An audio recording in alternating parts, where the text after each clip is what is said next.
The contemporary foreign of Philippines. The Philippine foreign policy centers on three pillars, which is national security, economic security, and the welfare of its overseas workers. Economically, the country is a dynamic and resilient performer with a fast-growing service sector, a strong labor market, and a recent transition towards upper middle income that is driven by factors like urbanization and remittances. Key economic priorities include implementing inclusive and resilient transformation, maintaining fiscal discipline, and fostering growth in infrastructure and services.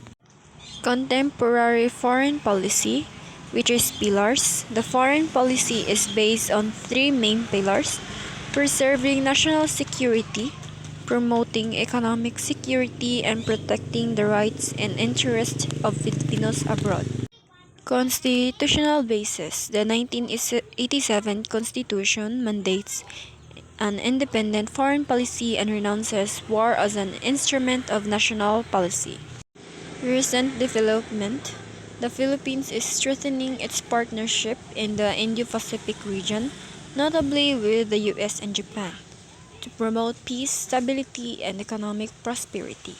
The focus in this policy is there is a strong emphasis on cooperation to address challenges like climate change and to advance the economy, create industries, and generate jobs.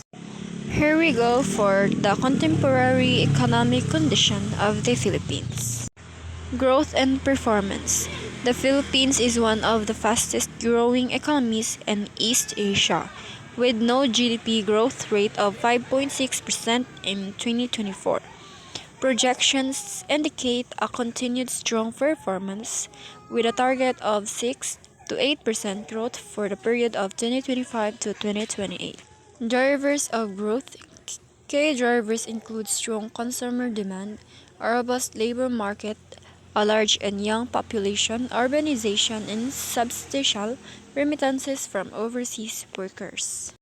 Sectoral composition. The services sector is dominant, accounting for 62.9% of the economy, followed by industry, which is 29.1%, and agriculture, 8.0%. The business process outsourcing or BPO, tourism, and wholesale retail trade sector are particularly strong.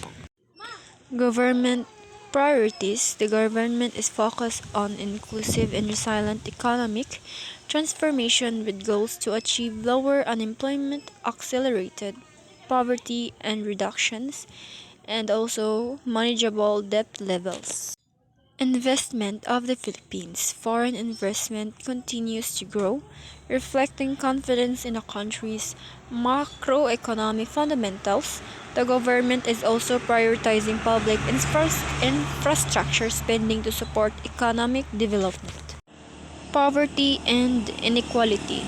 The poverty rate has declined, and the Gini index, or a measure of income inequality, has fallen below the threshold for high inequality. True persistent efforts are needed to reach lower poverty targets by 2028. And the last one is financial sector of the Philippines. Efforts are underway to expand access to financial services for the unbanked and underfinanced segments of the population, such as SMEs.